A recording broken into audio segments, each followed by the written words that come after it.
They did it, man. They went ahead and they cut Aari McDonald today. That's what the Indiana Fever did. They cut Aari McDonald, the point guard who came in and got them a couple of W's, the point guard who came in and gave them energy, the point guard who would have been a legitimate backup point guard that would allow Caitlin Clark to actually get some time off of the ball while she was in the game playing with Aari McDonald, who actually has the ability to, I don't know, dare I say, dribble a basketball and not lose it off her foot. A person who could actually help push tempo, speed, quickness. And Indiana went and cut Aari McDonald. I don't know the WNBA rules, people. I don't, because they're confusing as shit. I don't know if they're allowed to cut Brianna Turner. I don't know if they're allowed to cut Sydney Colson. I don't know who they're allowed to cut. I don't know who. I know this. If you had the option to cut Brianna Turner, that's who you should have cut. And Indiana made a massive, massive mistake. And that three-game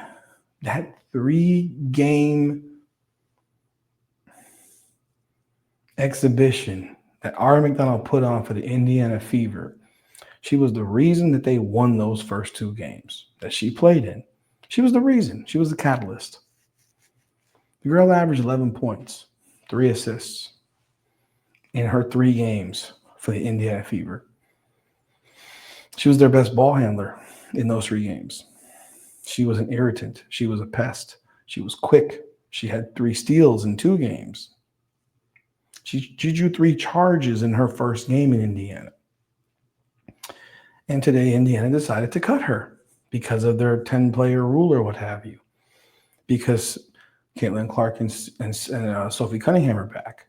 So that left them with a decision to make. So why not make the real decision and cut Brianna Turner?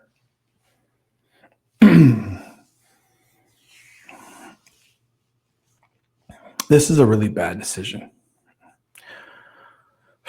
Welcome back, everyone, to another edition of Rudy's Rant, Her Game, Her Way Women's Basketball. We talk facts over feelings. I'm your host, Rudy Rodriguez-Shomont. Like the video, subscribe to the channel, and ring the bell. Leave a comment. Let me know your thoughts on this deal, man, because this is one that I knew was coming. I knew it was coming. I knew they would cut her. Like, it made it hard to watch her play because I knew what was going to happen. I think we all know at this point that the WNBA operates differently, that the management operates differently, that things that are done don't make a lot of sense, and they can never explain why. Like, how do you watch those 3 games as the general manager, president, coach, and sit here and say, yeah, we're going to cut her? I don't care if she's a hardship contract. I don't know what the rules are. Again, I don't know the rules, so I'm saying that in advance. I may not know the rules, and maybe they had to cut her. Maybe they didn't have an option. But saying that they had an option, because I think they did have an option, based on how they phrase it, I think they did have an option. In fact, let's check real quick. Can you keep a hardship contract all season, WNBA?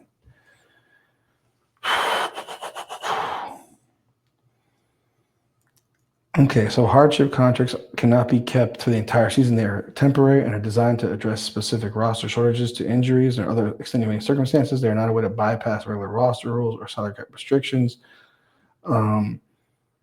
Hardship contracts allow a team to temporarily exceed this limit when they have a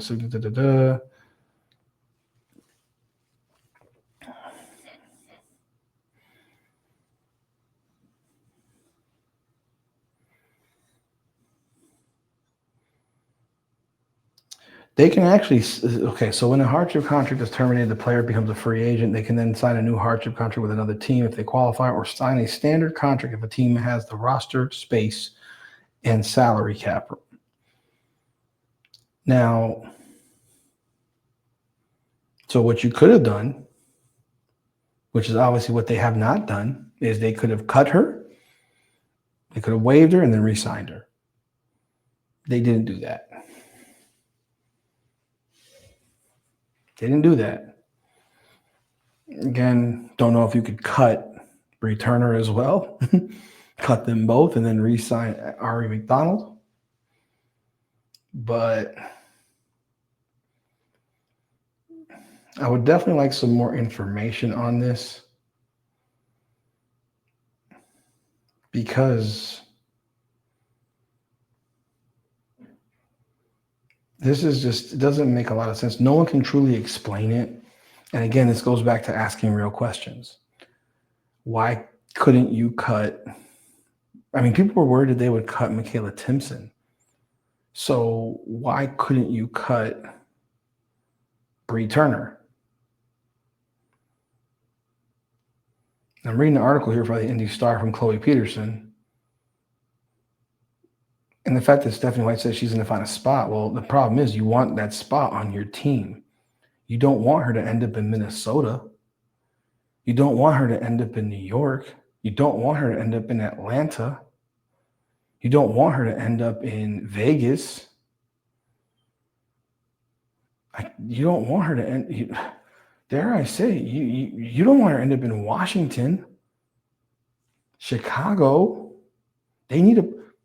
She's gonna end up in Chicago. Watch. They need a point guard.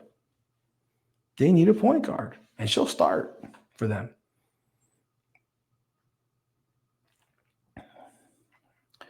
I think it's a major miss. If the Fever want to resign McDonald on a standard contract immediately, they would first need to wait 10 days because of another CBA rule, then cut a player on an unprotected contract in order to clear up cap space to sign McDonald. They would also need to hope McDonald, who becomes an unrestricted free agent immediately upon her release, would not sign with another team in those 10 days. The money the Fever paid McDonald over her hardship contract will still count against the cap, which will push back the day the Fever will be able to sign to a 12th player on a standard contract. McDonald signed for $51,974 per Richard Cohen of Her Hoop Stats, which is a 75% of the veteran minimum salary. The Fever will not pay McDonald that entire sum, but a prorated amount that breaks down per day. She's on the team, coming out to $497 per day, or $6,461 for the 13 days she was on the Fever. So the Fever's available cap space for the season dropped to $36,500. Indiana will still be able to sign a 12th player sometime in July, but the timing would depend on if they want to sign a player with 0 to 3 years of experience, which has a lower minimum, or someone with 4 years of experience who are subject to the veteran minimum. Again, this is not completely clear to me, because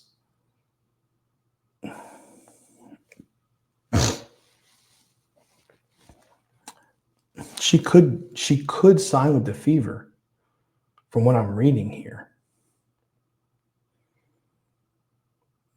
So the current cap that the Fever have right now is $36,500. So they could sign somebody for a 12-man position on the team. Or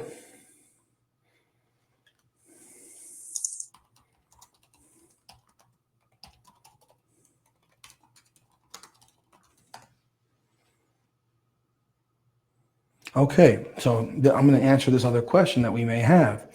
The Indiana Fever have 4 players on unprotected contracts, and those players are Michaela Timpson, Brianna Turner, Sophie Cunningham, and Sydney Colson. Now, you've watched what we've seen over these past 13 days, the 3 games that she's played. Has she been better than Sydney Colson? Yes. Has she been better than Brianna Turner? Yes. Has she been better than Michaela Timpson? Yes. You don't cut Michaela Timpson. You cannot cut Michaela Timpson. And in my opinion, you keep Sydney Colson because she's an adequate third point guard. You need point guards.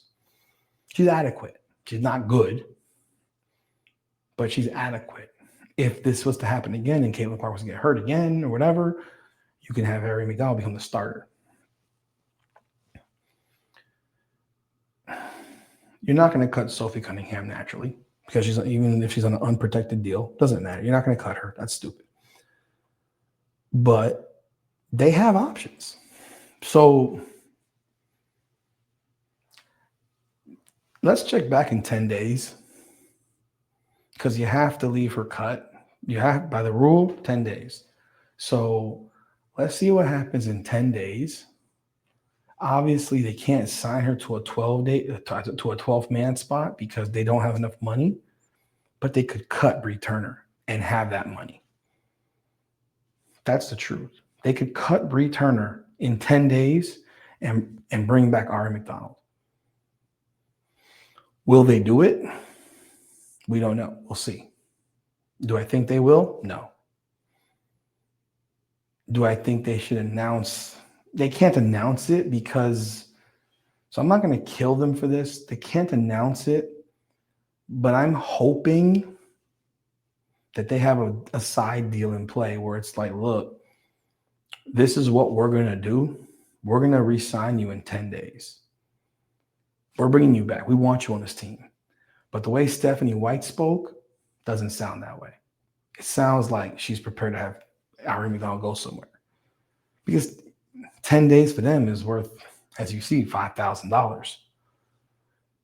But at the same time, you want to play with a good team. You want to play with a shit team. I don't know. Could they convince Aari McDonald to stand pat for 10 days and say, look, in 10 days, I don't know. I don't know they would even tell her that. Maybe they would tell her agent that. I'm not sure. But they could technically re-sign her in 10 days and cut Brianna Turner. They can't do it immediately based on the rules. But in 10 days, Bree Turner, hit the road. But again, another stupid thing in the WNBA. What's new? Like, you should be able to go over the cap to have 12 players on your fucking roster. Like, this is unbelievably stupid. But, you know, on a minimum contract, naturally. But what's new? WNBA rules. So I'm not going to crush Indiana for this, but I knew this was going to happen, that she would get cut. And unless some miracle happens, she'll probably be on some other good team by tomorrow. Anyhow, y'all let me know y'all thoughts in the comments. Like the video, subscribe to the channel, and ring the bell. This is Rudy's Rant, her game, her way, women's basketball. Come on now.